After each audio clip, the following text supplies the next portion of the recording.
नमस्कार, ये NB news देख रहे हैं आप। मैं हूं आपके साथ पल्लवी राजपूत और हमारे खास कार्यक्रम मुद्दा में आप सभी का स्वागत है। देश के प्रधानमंत्री नरेंद्र मोदी पंचायती राज दिवस के मौके पर 24 अप्रैल को जम्मू कश्मीर के दौरे पर आने वाले हैं।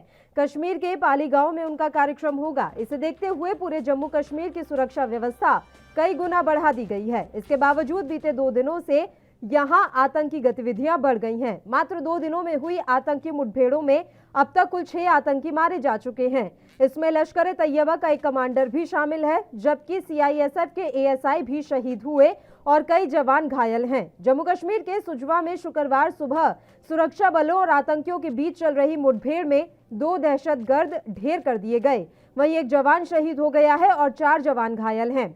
उधर जम्मू कश्मीर में चड्ढा कैंप के पास शुक्रवार सुबह करीब 4:15 बजे केंद्रीय औद्योगिक सुरक्षा बल से भरी बस पर आतंकियों ने हमला कर दिया, जिसमें एक एएसआई शहीद हो गए और 2 जवान गंभीर रूप से घायल हो गए। इसके अलावा उत्तरी कश्मीर के बारामूला जिले में गुरुवार को हुई मुठभेड़ में सुरक्षा बलों ने लश्कर तैयबा के कमांडर समेत 3 आतंकियों को मार गिराया। तो इस तरह से घाटी में आतंकियों का सफाया लगातार जारी है।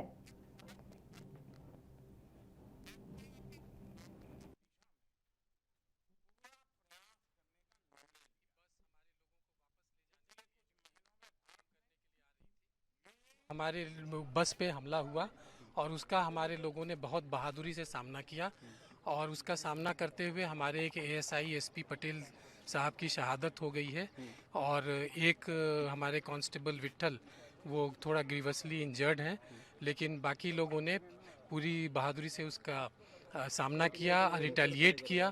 उसकी वजह से शायद जो एक बहुत बड़ी साजिश होने वाली थी, बाकी सिक्योरिटी फोर्सेस के साथ मिलकर के, लोकल पुलिस के साथ मिलकर के हम उसे नाकाम करने में कामयाब रहे। लेकिन हम देख रहे थे सर कि प्राइम मिनिस्टर का दौरा था और लगातार आपकी चौकसी बहुत ज्यादा थी और आप लोग लगातार मैं देख रहा था ड्यूटी दे रहे थे, तो क्या इन्फॉर्मेशन थी, क्या इनपुट्स थे आप लोगों अब के? इसके बारे में जब सारी जानकारी आएगी सामने तब मैं बताने की स्थिति में होऊंगा। अभी मैं इसके बारे में बहुत ज्यादा बात नहीं कर सकता। आखिरी सवाल सर, जिस तरीके से ये पूरा इनकाउंटर हुआ है, आपको लगता है कि पुलवामा जैसा अटैक सीआईएसएफ पे करने की कोशिश? ये अभी कहना बहुत जल्दीबाजी है कि क्या था नहीं था, वो पूरी तफ्तीश के बाद ही मालूम हो पाएगा। The inner cordon had JKP and CRPF. The outer cordon had the other forces which were involved in this process. And we stay put in the cordon. Early morning, the terrorists tried to break away. They fired at the outer cordon and tried to move out, but they were alert. They retaliated. In the meanwhile, since they fired heavily on our police party and the other forces which were there, 2 JKP personnel got injured, 3 CSF personnel got injured, but they were effectively able to push them back within the cordon, and therefore the cordon kept them inside the area where the cordon was in place. And in the morning we started the search operation, in which all the other forces also became a part of the operation, and we were able to eliminate 2 terrorists. 2 AK-47 rifles have been recovered, 1 under-barrel grenade launcher has been recovered, a satellite phone, about 10 magazines and a large amount of ammunition has been recovered. Both of them are Pakistanis? With the way they were equipped and the volume of fire which came on us, it appears that they were both foreign and well-trained terrorists. देखिए, प्रधानमंत्री जी का जम्मू में visit होना पल्ली गांव में, और उसको देखते हुए इस तरह की मिलिटेंट्स की तरफ से एक घटना अंजाम देने की कोशिश थी, और हमारी सिक्योरिटी फोर्सेस अलर्ट थी। जम्मू कश्मीर पुलिस जैसे हमेशा हमारी सिक्योरिटी फोर्सेस काम करती है, उन्होंने मुंह तोड़ जवाब दिया, और मुझे लगता है कि बहुत जल्द जो लोग भी इन चीज़ों को हालात ख़राब करने के लिए जिस भी ऑर्गेनाइजेशन के लोग होंगे उनको नहीं बख्शा जाएगा, उनको मार दिया जाएगा हमारी सिक्योरिटी फोर्सेस की तरफ से। और बदकिस्मती है जम्मू कश्मीर की कि हमारा जो पड़ोसी मुल्क है पाकिस्तान, हमेशा 24 घंटे इस कोशिश में लगा रहता है कि जम्मू कश्मीर के अवाम को और जम्मू कश्मीर में कैसे नुकसान पहुँचाया जाए, कैसे न्यूज़ को बनाया जाए, और उनकी तरफ से ये एक कोशिश थी। और पिछले कुछ दिनों से आप भी देख रहे हैं कि लगातार श्रीनगर में भी इनकाउंटर सामने आ रहे हैं, आज भी इनकाउंटर चल रहे हैं। उसी चीज़ की एक वजह है, लेकिन हमारी सिक्योरिटी फोर्सेस के, हमारी आर्मी के, हमारे बीएसएफ के हौसले बहुत बुलंद हैं। जब जब पाकिस्तान की तरफ से इस तरह के नापाक इरादे जम्मू कश्मीर की तरफ, हिंदुस्तान की तरफ किए जाएंगे, मुझे नहीं लगता कि हमारी सिक्योरिटी फोर्सेस उनको बख्शेंगी, उनको मौत के घाट उठा दिया जाएगा। जो भी हिंदुस्तान की तरफ नज़र उठा के देखेगा उसको नहीं बख्शा जाएगा। देश के प्रधानमंत्री नरेंद्र मोदी पंचायती राज दिवस के मौके पर 24 अप्रैल को जम्मू कश्मीर के दौरे पर आने वाले हैं। कश्मीर के पाली गांव में उनका कार्यक्रम होगा। इसे देखते हुए पूरे जम्मू कश्मीर की सुरक्षा व्यवस्था कई गुना बढ़ा दी गई है। लेकिन अब बात यह है कि यहाँ समझने की ज़रूरत है कि कश्मीर में, जम्मू कश्मीर में जब से धारा 370 हटाई गई है तब से हालात कितने बदले हैं। 2 दिनों में बड़ी कार्रवाई हुई है और 6 आतंकवादियों को मार गिराया गया है। लेकिन धारा 370 हटने के बाद से हालात कितने बदले हैं, ये समझना यहाँ पर बेहद ज़रूरी है। और इस बीच जिस तरीके से कश्मीरी पंडितों पर कश्मीर फाइल्स फिल्म बनाई गई, उसके बाद इस चर्चा ने एक बार फिर से जोर पकड़ लिया है कि क्या वाकई में घाटी में हालात बदले हैं या नहीं। और चलिए अपने मुद्दे का हम यहाँ पर रुख कर लेते हैं। जम्मू कश्मीर से लगातार आतंकियों का सफाया करने में सुरक्षा बल जुटे हुए हैं। 2 दिन में अब तक 6 आतंकवादी मार गिराए गए हैं। प्रधानमंत्री नरेंद्र मोदी का दौरा होना है, उससे पहले ही आतंकी गतिविधियां बढ़ती हुई नजर आई और उस पर इस समय सुरक्षा बल और स्थानीय पुलिस का चाबुक चलता हुआ नजर आ रहा है। 3 मेहमान इस समय हमारे साथ जुड़ गए हैं। चर्चा करने के लिए मेहमानों से आपका परिचय करवा देते हैं। प्रदीप भटनागर जी इस समय हमारे साथ जुड़े हुए हैं, भारतीय जनता पार्टी के नेता हैं। आदित्य त्रिपाठी जी कांग्रेस पार्टी के प्रवक्ता इस समय हमारे साथ जुड़ गए हैं और कर्नल शैलेंद्र सिंह जी रक्षा विशेषज्ञ के तौर पर हमारे साथ जुड़े हुए हैं। तीनों ही मेहमानों का स्वागत है ANB न्यूज पर। प्रदीप जी, शुरुआत आप ही के साथ करना चाहेंगे। सर, मैं सीधे से सवाल पर आ रही हूँ, धारा 370 के बाद घाटी में क्या बदला? क्योंकि अगर आप आंकड़े कंपेयर करेंगे ना सर, तो लगभग बराबर से ही है, कोई ज्यादा बदलाव नहीं आया है आंकड़ों में।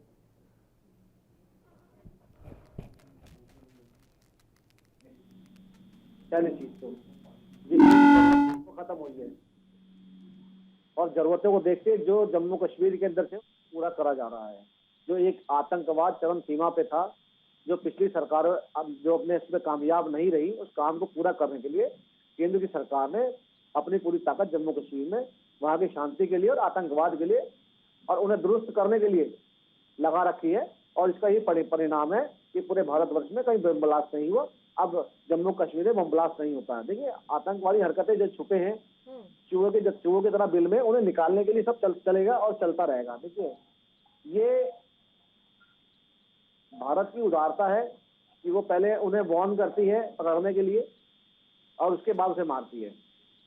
अब ये घटना को अगर हम लेके अगर शांति की बात करे जाए तो शांति की बात एक तरफ से नहीं होती है, शांति की बात दोनों साइड से होती है। हम तो शांति करते और हमारे पीठ पे गोली चलती रहे। ऐसी शांति किसको चाहिए? गोली का जवाब गोली ही होना चाहिए। और जो आज जम्मू कश्मीर में चल रहा है उसको देखते हुए आज शांति है, क्योंकि आप देखते ही गोली मार दी जाती है। और देखिए, ये एक कायरपन है आतंकवादियों का, जो पीठ से पीछे गोली मारते हैं। अभी कुछ दिन पहले की वीडियो देखी, 2 जवान चाय पी रहे तो पीछे से गोली मारी। अरे हिम्मत है, माँ का दूध पिया है, सामने से चलाओ ना गोली, पीछे से क्यों चलाते हो? और माननीय प्रधानमंत्री जा रहे हैं तो ये दिखाना चाहते हैं विश्व को कि देखिए हम आतंकवादी जो पाकिस्तान के भेजे हुए हैं किस तरह सक्रिय हैं और ये कैसे रोका जाए। क्यों? प्रधानमंत्री जाएंगे तो बहुत कुछ दे के आएंगे, कुछ चीजें वहाँ की शांति के लिए लोगों से मिलेंगे भी, मगर वो लोग हजम नहीं कर पा रहे हैं।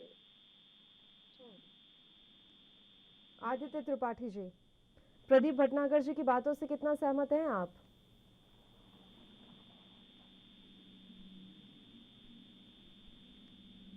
लेकिन बात अगर कश्मीर की हो रही है तो हेलो जी बोलिए आदित्य जी। जी, मैं कहना चाहूंगा कि जैसे अभी दिखाया जा रहा है कि आर्म फोर्सेस बहुत लग के और वहाँ पे वैली में सफाई का काम कर रहे हैं और 6 आतंकवादी मार गिराए। आए दिन हमको सुनना आपको मिलता है कि आज 6 आतंकवादी मारे गए, इतने आतंकवादी मारे गए, बड़ी साजिश थी, बड़ी ऐसी। लेकिन वो साजिश का खुलासा नहीं हो पाता, वो क्या हो रहा है वैली में, वैली की जानकारी पूरे देश को नहीं हो पा रही। आज कश्मीर को काट के अलग कर दिया गया है देश। कश्मीर को ऐसा कर दिया गया कि कश्मीर की जानकारी पूरे देश को हो ही नहीं पा रही है। कश्मीर में एक सरकार ही नहीं चल रही है। वहाँ पे आपने देखा 18 के बाद से सरकार ही नहीं है। तो जिस तरह से वहाँ लोकतंत्र की हत्या करके काम किया जा रहा है वो बिल्कुल ही निंदनीय है। अभी आपने देखा राहुल गांधी भी दौरा करके आए, खीर भवानी मंदिर गए, जम्मू में वैष्णो देवी टेम्पल का उन्होंने दर्शन किया। तो ये कहना गलत होगा कि जो वैली में बहुत ज्यादा शांति है या ये है। वैली को अगर सही सिचुएशन में लाना है तो वहाँ उनकी खुद की एक सरकार उनको देनी पड़ेगी। जब वहाँ पे पब्लिक की सरकार होगी तो और अच्छे से काम हो सकेगा। कौन सी रैली की आपको जानकारी नहीं मिल पा रही है सर, थोड़ा बताएंगे? आप पाली गांव में जो कार्यक्रम होने वाला है प्रधानमंत्री का, उसकी जानकारी नहीं है आपको? देखिए उसकी जानकारी है, लेकिन मैं कह रहा हूँ कि आर्म्ड फोर्सेस जो है हमारे, वो दिन रात मेहनत कर रहे हैं। आपने देखा होगा 2014 के बाद एक फेहरिस्त है कि हमारे इतने सैनिक मारे गए, इतने आतंकवादी मारे गए, इतने सैनिक मारे गए, 370 रख गया। ये हो रहा था कि 370 हट जाएगा तो वैली में शांति आएगी। उसके बावजूद आपने देखा कि लगातार हमारे सैनिकों की निर्मम हत्या हो रही है वहां पर और आतंकवादी घुस रहे हैं। आखिर ये कौन लोग हैं जो वहां से घुस जा रहे हैं वैली में शांति नहीं है। आप देख रहे वहाँ की टूरिस्ट इंडस्ट्री आज के डेट में सबसे ज्यादा परेशान है। वहाँ के जो टूरिस्ट इंडस्ट्री से जुड़े लोग हैं, तो कहीं ना कहीं वैली में बहुत ही सारी दिक्कत है और उनको एक सरकार चाहिए। कर्नल शैलेंद्र सिंह जी भी हमारे साथ जुड़े हुए हैं। सर, मेरी आवाज मिल रही है आपको? जी बिल्कुल मिल रही है। सर, आप इसे हम समझेंगे कि जम्मू कश्मीर में हालात अभी क्या हैं? धारा 370 हटने के बाद स्थितियां कितनी बदली? दो बातें हम बड़ी अच्छे से इवेलुएट कर सकते हैं। एक तो अभी जो श्रीमान साहब ने कहा कि वहाँ पर डेमोक्रेटिक सेटअप होना चाहिए, बिल्कुल होना चाहिए, इसमें कोई डाउट नहीं है, क्योंकि अल्टीमेटली सोल्यूशन उसी में है। ये आप भी समझते हैं, हम भी समझते हैं। अब आगे बात 370 की। देखिए 370 में अभी अभी आपने बोला, बाकी लोगों का भी कहना है कि 370 हटने के बाद कोई फर्क नहीं पड़ा। अगर मैं ये मानूं कि आप ही लोगों की स्टेटमेंट सही है, तो 370 लागू होने और ना लागू होने में अगर कोई फर्क ही नहीं पड़ा तो हमें क्यों चाहिए 370? जब कश्मीरी का एक छोटा सा मिसगाइडेड कैंपेन था ताकि लोग आके खरीद लेंगे, कितने लोगों ने अप्लाई किया? कोई बता पाएगा? 34 लोगों ने अप्लाई किया सिर्फ पिछले इतने साल में। 34 लोगों ने सिर्फ अभी तक अप्लाई किया है कि जी हमें वहां पर प्लॉट दिया जाए या कुछ भी दिया जाए। तो कश्मीर 370 की वजह से मतलब आज से पहले और अब में पूरा बिक गया क्या? But at the same time मुझे ये भी मानना पड़ेगा कि अगर हम क्लेम करें कि वो प्रॉस्पेरिटी ले आएगा, बहुत इंडस्ट्री आएगी, तो देखिए ये सारी चीजें होने में लगता है टाइम। जो चीज 70 साल में नहीं हुई उसको आप ये कैसे मान लेंगे कि 1, 2, 3 साल में हो जाए? टाइम लगता है लोगों के अंदर फेथ आने। जहाँ तक किसी ने कहा कि वहाँ पर आपको सिचुएशन का बारे में नहीं पता चलता, तो मैं आपको ये बता दूं, मैं वहाँ 2 महीने पहले था, पिछले साल भी था, तकरीबन हर साल में वहाँ 2 से 3 महीने होता हूँ। अगर आप मेरी बात मान पाए एज अ फौजी, वो भी एज अ वेटरन जिसका कोई वेस्टेड इंटरेस्ट नहीं है, मेरे जो कश्मीरी मुस्लिम हैं उनको कहीं कोई तकलीफ नहीं है। नॉर्मल पब्लिक, नेताओं को जरूर तकलीफ है क्योंकि उन्होंने अपना ये डिस्प्यूट क्रिएटेड रखना है। पब्लिक बड़ी खुश है कि चलिए जी ये अब्दुल्लाज और ये महबूबाज और ये जिलानी ये सब ग्राउंड पर आ गए, अब इनकी नहीं चल रही, अब इनकी मनमानी नहीं चल रही। पब्लिक, आप मुझे एक बात बताइए, बता पाएगा कोई शिकायत का रेट क्या है? 1500 रुपए। अगर वो 1500 रुपए उसको मिल रहे हैं तो ये रिवाइवल ऑफ टूरिज्म है, तभी तो वो ले पा रहा है। मैं ये नहीं कहूंगा कि टोटल रिवाइवल है, yes, but it's a good beginning. कहीं ना कहीं शुरुआत करनी पड़ेगी। आज की तारीख में अगर आप ट्यूलिप फेस्टिवल जाइए, ट्यूलिप फेस्टिवल में ट्यूलिप फेस्टिवल में वहां था, उसकी कैपेसिटी से वो डबल हो गया। 27,000 पीपल विजिटेड ट्यूलिप फेस्टिवल। आपको क्या लग रहा है वो सारे लोकल थे? और मैं तो कहता हूँ अगर वो लोकल भी थे भाई कश्मीर, इतनी बढ़िया बात है कि tourist to buy a ticket कि हम जाकर ट्यूलिप फेस्टिवल अटेंड कर आए, देख कर आए। अगर आप डल लेक के दोनों तरफ उसकी लाइनअप देखते, कम से कम 8 से 9 किलोमीटर का गाड़ियों का लाइनअप था वेटिंग के लिए कि भाई मेरी गाड़ी अंदर जाएगी कैसे। सो देखिए, अगर आप सिर्फ ये देखना चाहें, मैं वो भी दिखा सकता हूँ कि टेररिज्म रिलेटेड डेथ जब तक होती रहेगी, जब तक वहां पर एक लोगों की मुहिम नहीं आएगी कि यस, जैसे पंजाब में हुआ, ultimately terrorism will be eliminated by the public. और पब्लिक को एंगेज करके रखना एडमिनिस्ट्रेशन का काम है, एक एफिशिएंट एडमिनिस्ट्रेशन देकर। लोगों की जो तकलीफ है, लाइक आज की तारीख में लोग बोल रहे हैं कि जी हमारे पास जॉब नहीं है। कोई बात नहीं, जॉब नहीं है, क्रिएट किए जाएंगे। क्रिएट कैसे होंगे? कि आप कोई मेक इन इंडिया ऑब्लिक कोई इंडस्ट्री वहां पर लगाएंगे, खुद लगाएंगे। बाय द वे, वैसे मैं आपको बता दूं ये ऑन रिकॉर्ड है। कश्मीर की आधी से ज्यादा economy, 90% economy was on tourism and Apple. भाई जॉब्स का क्या मामला आ गया? वो जॉब अपने आप क्रिएट करता था। आज भी एप्पल इंडस्ट्री कोई गिर तो नहीं गई, ठीक है, it is not as brisk, लेकिन इसका मतलब ये नहीं है। टूरिज्म जरूर सफर हुआ है, लेकिन इसका मतलब ये भी नहीं है कि वो जीरो पर चल रहा है। आज मैं आपको इस बार का रेट बता रहा हूँ, जो होटल का रेट है, ललित होटल का रेट एक समय होता था 4 से 7 हजार रुपए, 22,000 रुपए में कमरा नहीं मिल रहा। क्यों? That means people are coming. कम या ज्यादा तो ये तो देखिए क्रिटिसिज्म का पार्ट है। अगर आप क्रिटिसाइज करना चाहें कम ले लीजिए, अगर आप इसका पॉजिटिव देखना है तो बढ़ा लीजिए। सो रिवाइवल इज टेकिंग प्लेस। आखिरी बात, आप ही का कहना है कि 24 तारीख को प्राइम मिनिस्टर साहब आएंगे। इवैल्यूएट कर देख लीजिए कि सिक्योरिटी फोर्सेस में एक अलग जोश आएगा कि चलिए हम अपने प्राइम मिनिस्टर को दिखाएं कि हम कितना एलिमिनेट कर सकते हैं। साथ ही साथ हमें एक चैलेंज भी आएगा कि टेररिस्ट इस बात को एक्सप्लॉइट करना चाहेंगे कि नेशनल और इंटरनेशनल मीडिया की नजर एकदम श्रीनगर पर है, जहां प्राइम मिनिस्टर जा रहे हैं, के पर है, तो क्यों ना टेररिज्म रिलेटेड एक्टिविटी बढ़ाई जाए। पाकिस्तान की भी नजर इस बात पर होगी। सो इस वक्त किसी भी तरीके का टेररिज्म अगर बढ़ता है तो इसको अवॉइड नहीं किया जा सकता, इसको क्रिटिसाइज नहीं किया जा सकता। साथ ही साथ मैं बड़ी जिम्मेदारी से कहूंगा कि आप देखेंगे, आप आंकड़े ले लीजिए, जिनको ये न्यूज नहीं मिलती they can go down to RTI also and they can find out कि देखिए टेररिज्म रिलेटेड एक्टिविटी में बहुत ज्यादा डिक्लाइन आया है। जहां तक बात अगर आप पिछले 10-15 दिन की कर रहे हैं तो ये सबको पता है कि सर्दियों के बाद जब पासेस खुलते हैं तो एकदम से there is a spurt in terrorism activity, terrorist related activity बढ़ती है। ये मेरे को 1991 से पता है, जब से मैं वहां पर आता जाता रहा। तो देखिए क्रिटिसाइज करना बड़ा आसान है, बट यस फिर भी मैं ग्रांट करूंगा कि एक पब्लिक की सरकार वहां होना अपने आप में जरूरी है, जहां पब्लिक अपने आप को सरकार का पार्ट माने। प्रदीप भटनागर जी, अभी आदित्य जी कह रहे थे कि राहुल गांधी जम्मू गए और वहां उन्होंने वैष्णो देवी के दर्शन किए, तो वो ये समझ के और महसूस करके आए हैं कि वहां पर अभी परिस्थितियां ठीक नहीं हैं, अभी भी लोग डरे हुए हैं, ऐसा मानना है राहुल गांधी का, और उनका मैसेज कन्वे करने बैठे हैं आदित्य त्रिपाठी जी हमारे साथ। जी देखिए, मैं अगर आपको बताऊं, क्या राहुल जी जम्मू कश्मीर घूम के आए तो क्या उन्हें खतरा महसूस हुआ?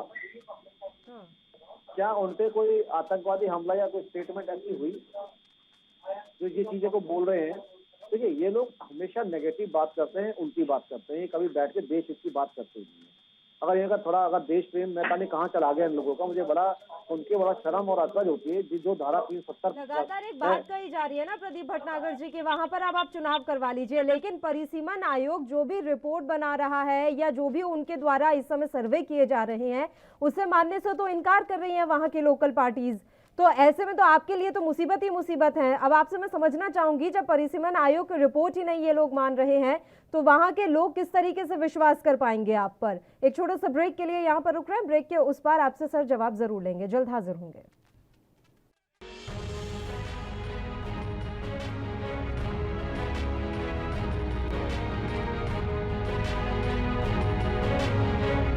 ब्रेक के बाद एक बार फिर से आप सभी का स्वागत है। प्रदीप भटनागर जी बताइए सर, परिसीमन आयोग की रिपोर्ट, उनका सर्वे मानने के लिए तो तैयार नहीं है, लोगों में विश्वास कायम कर पाएंगे आप?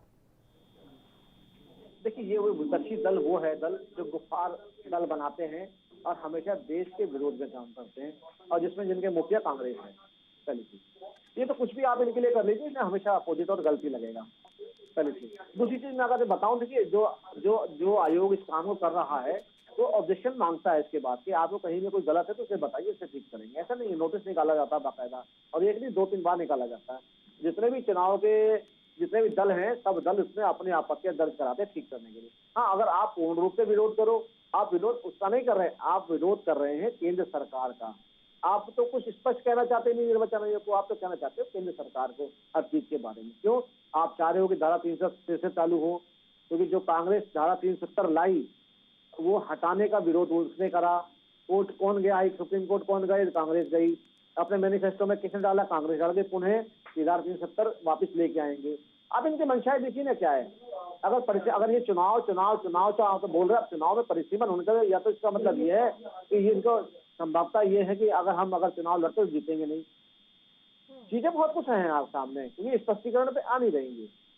देखिए, चुनाव चाहते हैं तो चुनाव कराइए ना, क्या दिक्कत है। जम्मू कश्मीर में आप समझते हैं कि आप लोग गुफ्फार का पूरा दल बल काम करता है उस चीज पे, मगर कहानी परिस्थिति ये है, जो चुनाव के अंदर जो सीटें विधानसभा की बढ़ना चाहती हैं, ये उनको बढ़ने नहीं दे रहे। एलिगेशन तो ये है, ये चुनाव को दूसरे रूप में ले जाना चाहते हैं, वो स्पष्ट बोल नहीं रहे हैं।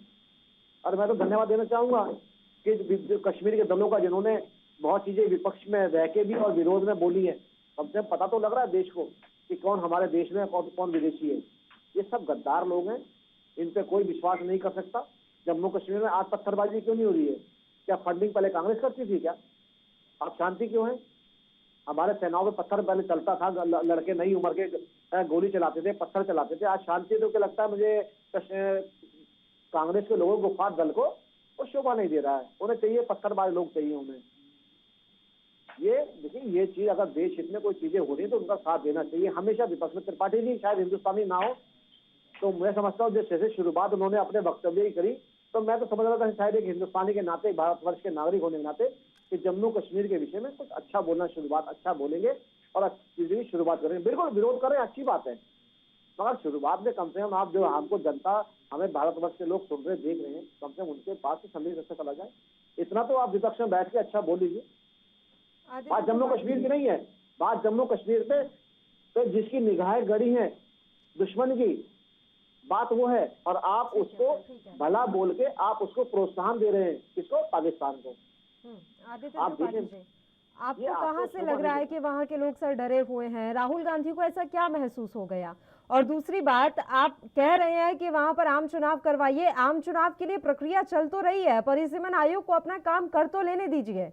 काम शुरू नहीं हुआ सर, उससे पहले ही काम में आप लोगों को परेशानी भी हो रही है, आयोग की रिपोर्ट भी नहीं माननी है, आपको सर्वे भी गलत लग रहा है, तो फिर कैसे होंगे वहां पर चुनाव? त्रिपाठी जी, आवाज मिल रही है? बताइए सर। आपको आवाज आ रही है? हेलो, अब आ रही है, बताइए सर। जैसा अभी हमारे साथी प्रवक्ता ने बोला कि कांग्रेस हर जगह रोड़ा डाल रही है और कांग्रेस नहीं चाहती चुनाव हो, कांग्रेस नहीं चाहती वहाँ खुशहाली। तो मैं इनको एक आंकड़े के तौर पे बात करना चाहूंगा। 125 लाख लोग कश्मीर में 2012 में घूमने गए। तब से लेके आंकड़े घटते जा रही है, बढ़ नहीं रहे हैं।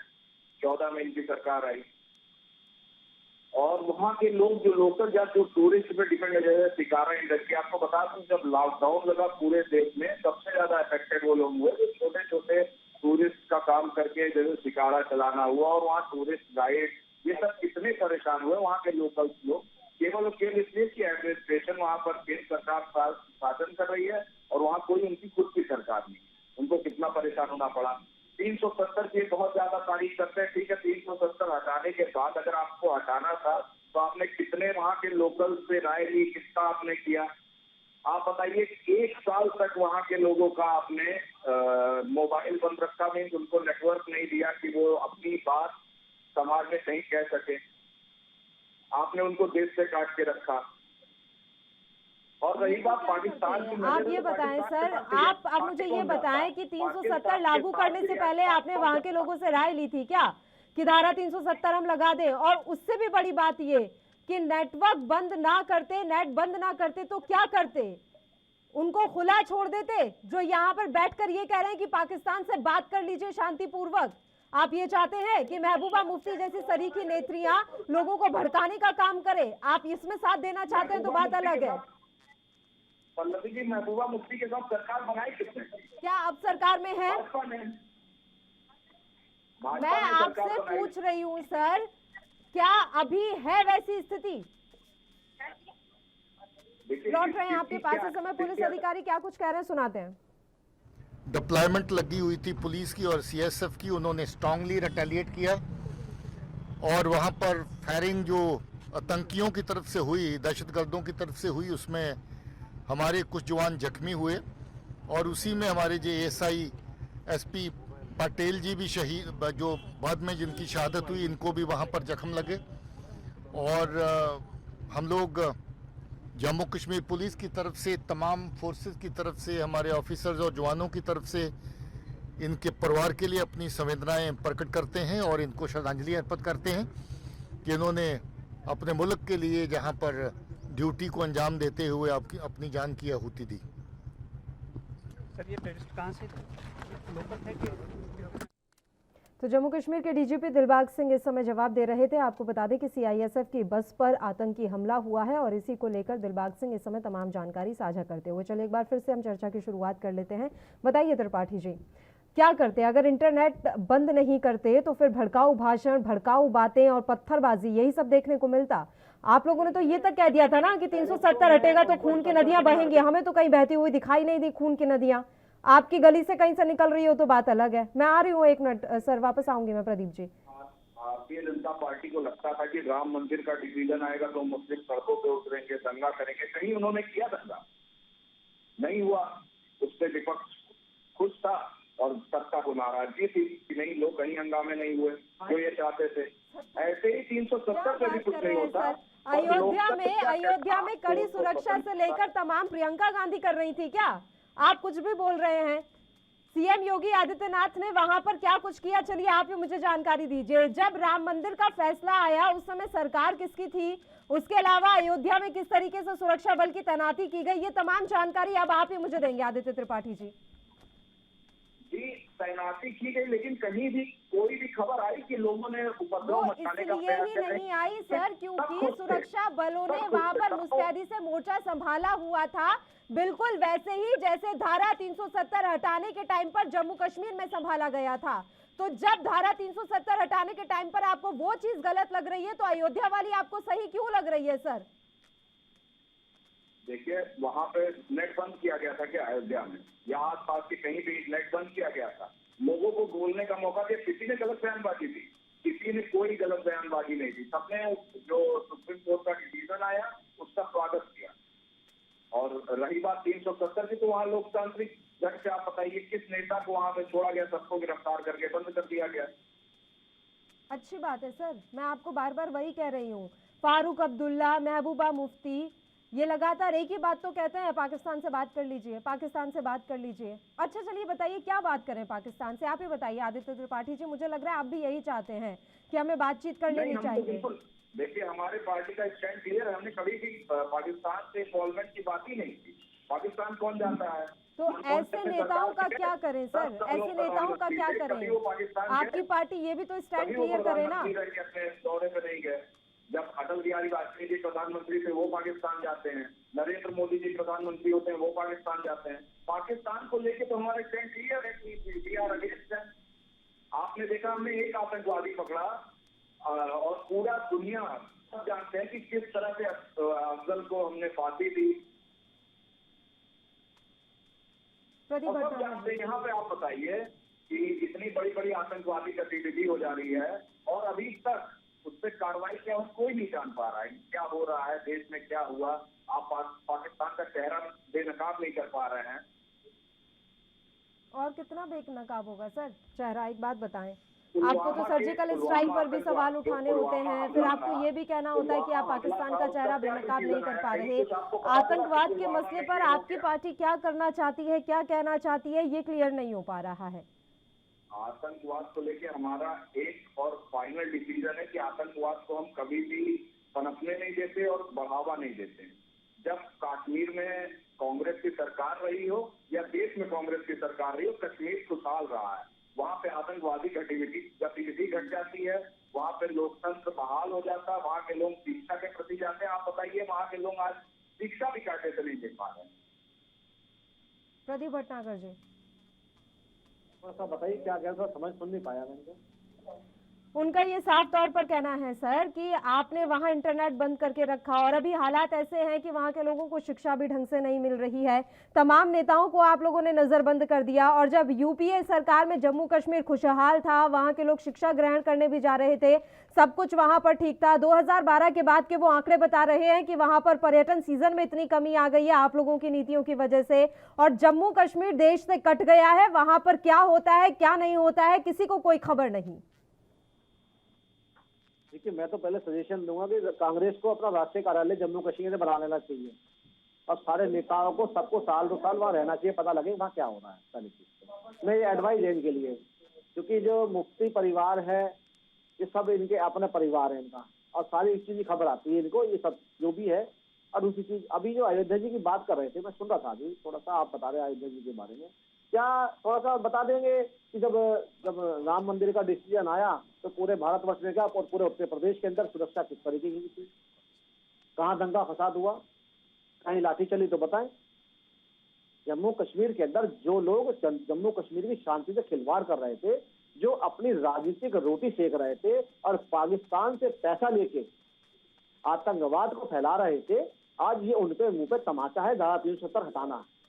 और शांति के लिए सर आपको रोक रही हूँ, इस समय हम सीधे तस्वीरें अपने दर्शकों को दिखा देते हैं। सीआईएसएफ बल पर जो हमला हुआ है उसको लेकर पुलिस अधिकारी क्या कुछ कह रहे हैं। ट्रेड करना और वहाँ पे कैजुअलिटीज करना चाह रहे थे।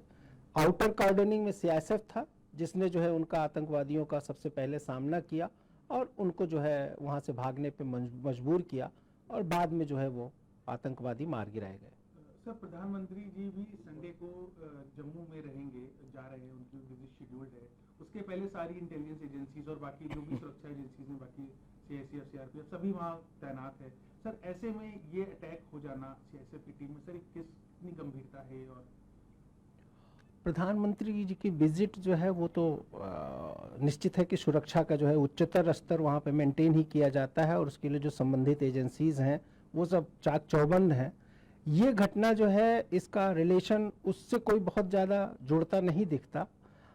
बेसिकली इंटेलिजेंस एजेंसीज का पहले से ही इनपुट था कि सोर्सेज से सूचना थी कि जैसे मोहम्मद के 2 फिदाइन आत्मघाती दस्ते के लोग उस एरिया में सक्रिय हैं या वो सुरक्षा दस्तों पे कार्रवाई कर सकते हैं, और उसी की सूचना के संदर्भ में ये सर्च ऑपरेशन के लिए कार्रवाई चल रही थी।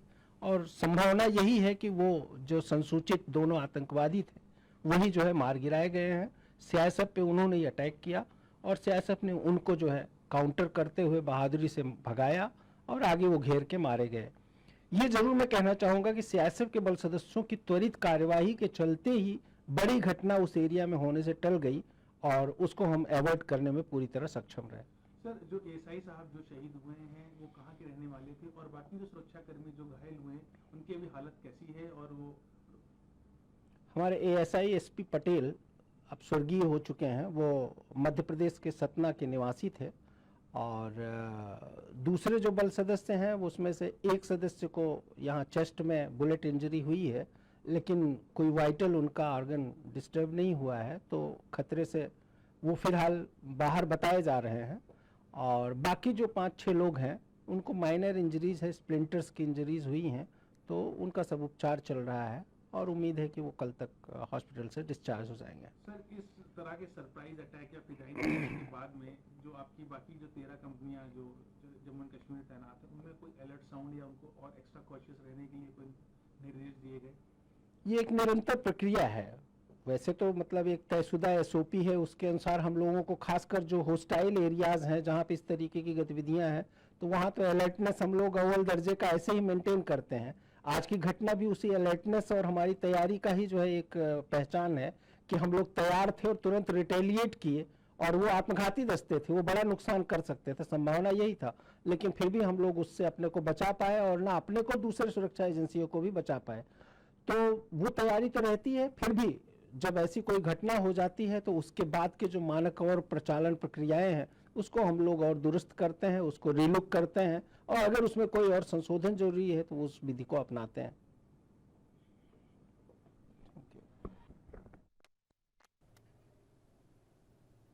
चलिए एक बार फिर से चर्चा की शुरुआत कर लेते हैं। प्रदीप जी, आप अपनी बात पूरी कर लीजिए, उसके बाद मैं कर्नल शैलेंद्र सिंह जी का रुख करूंगी। देखिए, मैं सबसे पहले तो उन जवानों को श्रद्धा सुमन अर्पित करूंगा जिन्होंने भारत के लिए फिर बलिदान दे दिया और अपना रक्त पानी की तरह देश को बचाने के लिए हम लोगों की सुरक्षा में बहा दिया।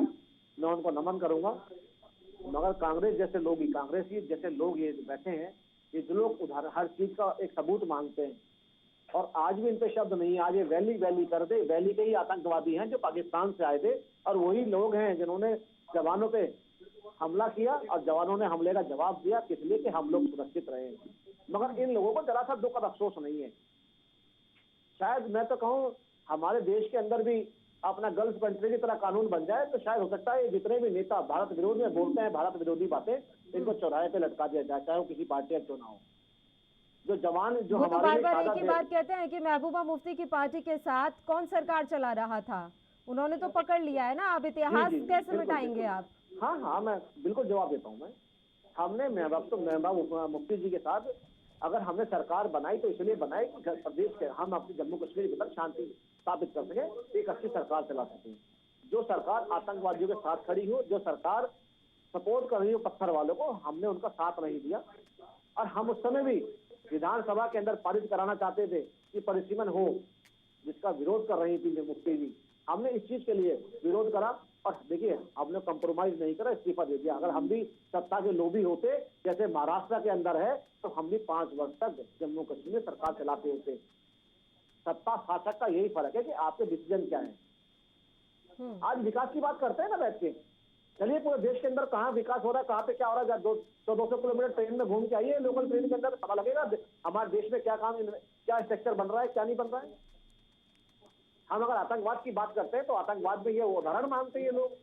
ये जनरल को जो सेना नायक है उसको गुड्डा बोलते हैं और दिग्विजय जैसे नालायक लोग है फौजी की पिटाई करते हैं, थप्पड़ मारते हैं। ये तो इनका चरित्र है। इनको हर चीज का उदाहरण चाहिए, सर्जिकल स्ट्राइक का उदाहरण चाहिए। आपकी बार इन्हें भेज देंगे, राहुल जी को बोल दीजिएगा कि ट्रेनिंग पे चले जाएंगे, सर्जिकल स्ट्राइक साथ ही भेज देंगे उनको और वीडियो बना लाएंगे साथ में जाके। शर्म आनी चाहिए किस देश के आप लोग नागरिक हैं और आप फौजियों के लिए, देश के मुखियाओं के, आप जो देश हित के लिए काम करते हैं, आप उनके लिए उदाहरण मांगते हैं। अगर मैं भी ये बात करूं अगर देश के फौजियों के लिए, तो लालत है मेरी जिंदगी पे, जिन्होंने मेरे लिए बलिदान दे दिया, शहादत दे दी 70 वर्षों तक। क्या कभी पाकिस्तान से पूछा है कि हमारा जो कश्मीर तूने कब्जा रखा उसको कब दे रहा है? हमने आंख से आंख मिला के बोला है कि हमारा कश्मीर हमें चाहिए। आज तक कांग्रेस के मुंह से क्यों नहीं निकला इतने लंबे वर्ष शासन करने के बाद से? जब हमारे आपस में युद्ध हुआ तो क्यों इस्लामाबाद दे दिया, कराची दे दिया, अपना कश्मीर वापस क्यों नहीं ले लिया? तब क्या पंडित जी के मुंह में दही जम गई थी? विवाद ही नहीं होता। ये जो बीज बोए हैं बंटवारे के, ये कांग्रेस ने बोए और ये जो आज भी बीज जो हम काट रहे हैं, हमारी जो पीढ़ी दर पीढ़ी काट रही है, कांग्रेस की बोई हुई काट रही है। अगर कांग्रेस चाहती तो ये कभी होता ही नहीं। आज हमारी पीढ़ी, हमने, हमारे दादा ने, पिताजी ने काटी, हमने अब जड़ काट रहे हैं। अब हमारी शायद हो सकता है जो आने वाली पीढ़ी है वो भी यही काम करे। ये कांग्रेस के बीज बोए हुए हैं जो आज भी कटने में नहीं आ रहे हैं। ठीक है, कर्नल शैलेंद्र सिंह जी। अब सर यहाँ मैं आदित्य त्रिपाठी जी आ रही हूँ 2 मिनट में, एक बार शैलेंद्र सिंह जी का भी रुख कर लेते हैं, वो काफी समय से हमारे साथ जुड़े हुए हैं। अब सर बात यहाँ पर ये है कि अगर इस तरह की सख्ती वहाँ नहीं बरती जाती तो क्या हालात कभी भी सामान्य हो पाते? देखिए, वैसे मैं आपको बता दूं, सख्ती अपने आप में सोल्यूशन नहीं, बात मैं बड़ी जिम्मेदारी से कह रहा हूँ। लेकिन समय समय पर जब सिचुएशन खराब हो जाती है या सिचुएशन खराब होने का अंदेशा होता है, तो अगर आप सख्ती करते हैं तो आप किसके लिए करते हैं? वहाँ के लोकल के लिए करते हैं ना। क्योंकि अगर वहाँ की सख्ती करी जाए, एक एग्जाम्पल जो इन्होंने किया कि 370 हटाने के बाद सख्ती करी गई, तो उसका असर जो है वो केरला में तो होना नहीं था, वो हैदराबाद में तो होना नहीं था। अगर वहाँ पर किसी भी तरह का कोई भी वायलेंस इरप्ट होता तो लोगों को खिलाफ होता, लोगों का कैजुअलिटी होती। जो हम देख रहे हैं कि आजकल लोकल डेथ नहीं हो रही काफी समय। एक और बात ये बड़ी हाईलाइट करी गई कि राहुल गांधी जी ने पाया कि सिचुएशन वहाँ पर अच्छी नहीं है जम्मू में और लोग खौफ में हैं या डरे हुए हैं। मुझे लगता है हर लीडर की ये जिम्मेदारी होनी चाहिए कि अगर वो देखता है कि जनता किसी भी वजह से किसी खौफ या डर में है तो उनके साथ रुकिए, उनके हौसला अफजाई करिए, वहां रुककर देखिए ना। ये 2, 4, 6, 8, 10 घंटे की विजिट से तो आपको कुछ भी नहीं होगा। और वैसे भी मुझे ये बता दीजिए, मैं चैलेंज करता हूँ किसी को, कोई भी पैनलिस्ट को, आपके टीवी चैनल को, चलिए आज जम्मू चलते हैं, कल सवेरे की फ्लाइट पकड़कर जम्मू चलते हैं। अगर वहां का सिचुएशन जैसा बता रहे हैं कि लोगों में डर है, खौफ है, तो सारे टिकट के पैसे मैं दूंगा। लेकिन अगर वो ये पाए कि भाई लोग हर मार निकले हुए, अरे वहां छोड़िए, लाल चौक का फोटो ले लीजिए आज, ऐसे लोग चल रहे हैं कि पैदल चलने को जगह नहीं है। मैं ये नहीं कह रहा हूँ कि सिचुएशन नॉर्मल है, लेकिन लोगों में इस तरह का डर नहीं। सबसे बड़ी बात ये सर, तो आदित्य जी जो अभी कह रहे थे कि जो टूरिस्ट इंडस्ट्री है वो काफी डाउन हो गई है 2012 के बाद, उसके पीछे आप क्या रीजन समझ रहे हैं? अगर वाकई में टूरिस्ट इंडस्ट्री को नुकसान हुआ है तो किस वजह से हुआ? नहीं, देखिए इसमें कोई शक नहीं होना चाहिए कि टूरिस्ट इंडस्ट्री डाउन हुई है। आप अगर 10 साल, 15 साल, 20 साल पहले की चीजों को कंपेयर करना शुरू करेंगे तो उस हिसाब से कम है, इसमें कोई डाउट नहीं है। इसको हमें फेस करना है, चैलेंज को। लेकिन अब आप या तो ये देख लीजिए कि कितनी डाउन हुई है आंकड़ों में, या ये देख लीजिए कि अब रिवाइव हो रही है। आप ब्राइटर साइड देखना चाहते हैं, पॉजिटिव साइड देखना चाहते हैं, या ठीक है अब तो वो वाली बात हो जाएगी कि 47 में क्या सिचुएशन थी और आज क्या सिचुएशन है, तो वो वाली बात है। भाई अगर इस तरह के पुराने लॉजिक के हिसाब से चलें तो पाकिस्तान तो बोलता है कि भाई वो 47 से पहले उन्होंने हमें बुलाया था, तो पता नहीं कौन सा फोन लिया था उस समय उनको कि वो उनका हक बन जाता है मॉरल। हम कोट करते हैं कि अगर उस समय भी देखा जाए तो हरी सिंह ने तो एक सेशन जो है वो इंडिया के लिए दिया था, तो पाकिस्तान बोलता है कि मैं ये मानता नहीं हूँ। देखिए history is there is no doubt about it, लेकिन आज का present can not be ignored. अगर आज कोई पॉजिटिव डेवलपमेंट हो रही है, रिवाइव हो रही है, मैंने आपको एग्जाम, आप चलिए ना, आप एक काम करिए, किसी को फोन कर बोल दीजिए जरा ट्यूलिप फेस्टिवल में जाकर वो आपको वहाँ क्या भीड़ है वो दिखा दे। वो छोड़ दीजिए, पिछले साल की जो ट्यूलिप फेस्टिवल की जो टोटल अटेंडेंस है आप अभी निकलवा लीजिए। अगर 20,000 से एक आदमी कम हो, मैं पब्लिकली कान पकड़कर माफी मांगने को तैयार हूँ, क्योंकि मैं वहां था, मैं इसलिए बोल पा रहा हूँ।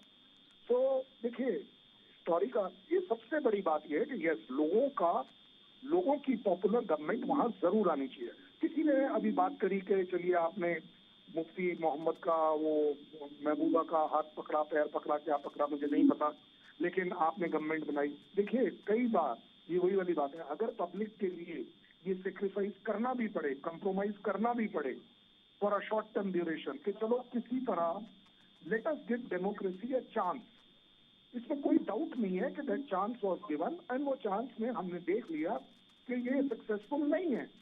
मैं बीजेपी को ब्लेम करने के लिए तैयार हूँ, लेकिन मैं ये भी एज अ प्रैक्टिकल आपको एक एक्सपीरियंस दे रहा हूँ कि आप ये भी देखिए कि बीजेपी ने कोशिश करी, मैं उनकी साइड नहीं ले रहा हूँ, कि कोशिश करी कि चलिए यार दुश्मनों के साथ ही सही, लेकिन मिलकर किसी तरह देखते हैं कि कोई गवर्नमेंट लोगों के लिए बन जाए। सो आप उसकी दोनों साइड देख सकते हैं, लेकिन सिर्फ एक ही साइड देखना, मैं मुफ्ती मैडम के का सबसे बड़ा ओपोनेंट हूँ, फिर भी मैं ये कह रहा हूँ कि unfortunately she was given a chance. भाई डेमोक्रेसी को चांस देना पड़ेगा, बार बार देना पड़ेगा। हम पाकिस्तान को कितना चांस दे रहे हैं, कम दे रहे हैं क्या?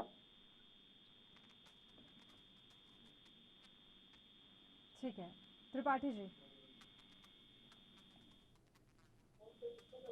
साथी प्रोफेसर प्रदीप जी से कहना चाहूंगा, उन्होंने कहा कि कांग्रेस ने देश का बंटवारा किया, तो उनको इतिहास पहले उठा के देखना चाहिए कि 2 नेशन थ्योरी किसने लाई थी। और वही बात प्रेजेंट टाइम कश्मीर की, तो कश्मीर की कश्मीरियत वहां के लोगों से है, और वहां के लोग तभी खुशहाल होंगे जब वहां की एक गवर्नमेंट फॉर्म होगी और वहां की एक सरकार होगी।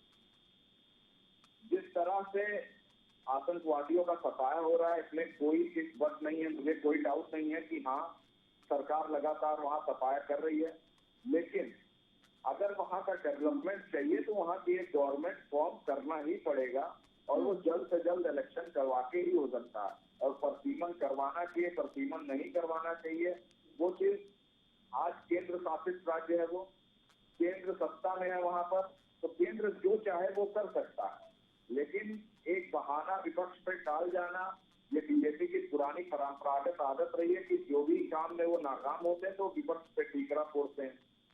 तो आज एक स्पष्ट वहां पे मैं फिर से कह रहा हूँ कि democracy is very important for Kashmir. कश्मीरियत को बचाना है तो वहां की सरकार देनी होगी। मैं नहीं कहता कि मुफ्ती मोहम्मद सईद रहे, महबूबा मुफ्ती रहे, कोई रहे, सरकार होनी चाहिए, डेमोक्रेसी होनी चाहिए। जब डेमोक्रेसी रहेगी, लोकतंत्र रहेगा तो वहाँ के लोग खुशहाल होंगे और वहाँ के लोगों के लिए काम होगा। तो अभी जो प्रोसेस चल रहा है वहाँ पर आदित्य जी, परिसीमन की प्रक्रिया भी अभी वहाँ पर चल रही है, इस सब से तो आप संतुष्ट है ना, सहमत है ना? 2018 से चल रहा है ये प्रक्रिया मैम, 2018 से चल रहा है। इन दिनों ज्यादा रफ्तार पकड़ी है इस प्रक्रिया ने। मैं आ रही हूँ प्रदीप जी, बताइए त्रिपाठी जी, मेरा आपसे कितना सफर किया ये मैं क्या बताऊं आपको कि वहाँ के लोकल इंडस्ट्रीज को कितना नुकसान हुआ। पूरे देश में कश्मीर का शॉल जाता है और वो कहीं नहीं जा पाया। लोकल इंडस्ट्रीज वहाँ खत्म हो रही हैं। कोई डेवलपमेंट नाम की चीज अभी तक कोई इंडस्ट्री वहाँ नहीं गई। अभी जैसे कि हमारे साथी कैंडिडेट ने बताया कि 36 लोग ने ही जमीन के लिए अप्लाई किया है। तो आज 370 हटाने के बाद वहाँ कुछ हो नहीं रहा है। बिल्कुल अगर वहाँ पे कुछ डेवलपमेंट हो तो हम उसका स्वागत करते हैं, लेकिन वो डेवलपमेंट होना चाहिए। डेवलपमेंट तब आएगा जब वहाँ की एक लोकल सरकार। चलिए प्रदीप भटनागर जी, आपका आखिरी कमेंट सर, 2 लाइन में जल्दी से।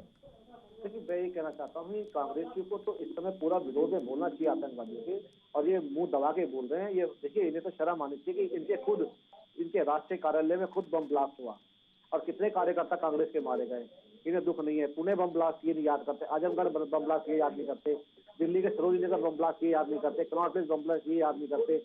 हर साल में 10 बम ब्लास्ट होते थे, ये याद नहीं करते। और आज ये उस हित में बोल रहे हैं जिस हित में इन्हें कभी बोलना नहीं चाहिए था। अब बड़ी शर्म आती है वही चीज की जब खुद की घटना हो चुकी खुद में और खुद शहादत दे चुके हो आतंकवादियों को लेके स्वर्गीय श्री राजीव गांधी जी, आज ये फौजियों से उदाहरण मांग रहे हैं। अरे भाई राहुल जी को बोल दीजिए जो फौजी आप लोगों ने सिक्योरिटी में ले रखे हैं छोड़ दें, हटा दें उनको, आप सुरक्षा खुद कर लें। मगर कम से कम अपने जवानों को एलिगेशन लगाने से पहले सोच तो लीजिए कि देश के जवान हमारे हैं, हम इनका बॉर्डर डाउन करेंगे। सर अपनी सरकार की मांग कर रहा है, विधानसभा चुनाव की मांग कर रहा है, तो हम तो यही उम्मीद करेंगे कि जल्दी से जल्दी ये प्रक्रिया पूरी हो और वहाँ पर आम चुनाव कराए जाए। प्रक्रिया पूरी है, ये अपनी राजनीति चमकाने के लिए कहोना नहीं कराना नहीं चाहते। चलिए ठीक है प्रदीप भटनागर जी, फिलहाल आप तीनों ही मेहमानों का शुक्रिया चर्चा करने के लिए आप हमारे साथ जुड़े। तो जम्मू कश्मीर से लगातार आतंकियों का सफाया किया जा रहा है। बात पिछले 2 दिनों की करें तो अब तक 6 आतंकवादियों को यहां पर मार गिराया गया है। प्रधानमंत्री के दौरे से पहले सुरक्षा बल काफी मुस्तैद समय नजर आ रहे हैं। इसी के साथ मुद्दा में फिलहाल के लिए इतना ही। मुझे दीजिए इजाजत। देश और प्रदेश की तमाम ताज़ा खबरों के लिए आप बने रहिए हमारे साथ। नमस्कार।